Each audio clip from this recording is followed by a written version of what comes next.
ముందుగా ఇక్కడ విచ్చేసిన నాగచైతన్య గారికి thank you so much sir for coming. ఇవాళ షూట్ జరుగుతున్నా కూడా మా కోసం సమయం కేటాయించి ఇక్కడికి వచ్చినందుకు thank you so much sir. నేను 2008లో దిల్ రాజు గారి పాత ఆఫీస్ శ్రీనగర్ కాలనీలో నాగచైతన్య గారు జోస్ సినిమాకి వర్క్షాప్ చేస్తుంటే ఆ సినిమాకి ఆడిషన్కి వెళ్ళాను.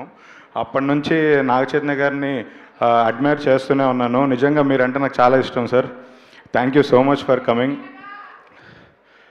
ఈ సినిమా గురించి నేను ఇంతకుముందే చెప్పాను, తెలుగు తెరపైన ఇలాంటి ప్రేమ కథ ఇప్పటివరకు రాలేదు.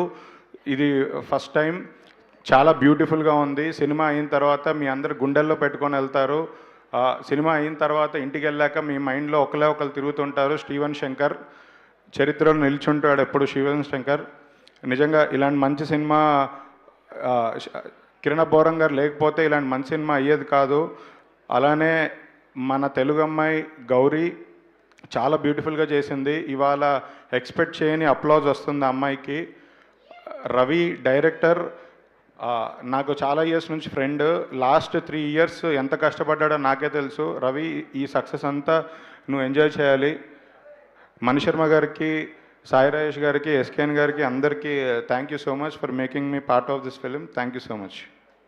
థ్యాంక్ యూ అండి. థ్యాంక్ యూ సో మచ్ అండి. ఇప్పుడు మా డైరెక్టర్ రవి నంబూరి గారిని మాట్లాడవలసింది.